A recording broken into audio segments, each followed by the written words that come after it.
গতবার আমার মেলা কমিটি আমার মেলার ডাক দিয়েছে, আমাদের ডাকে সাড়া দিয়ে আপনারা এসেছেন এবং আপনাদের ডাকে সাড়া দিয়ে এসেছে আমাদের এই মঞ্চে আমাদের বন্ধুরা এসেছে, আমাদের শিল্পীরা যারা শুধুমাত্র আপনাদের ডাকে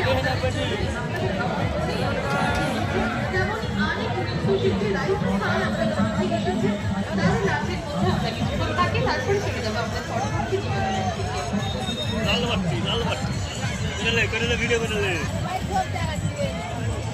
আমার নাচের মাঝে থাকবো, কিন্তু তার আগে একটুখানি আমি সময় চেয়ে নিচ্ছি, কারণ আমাদের এতক্ষণ যে ভীষণ সুন্দর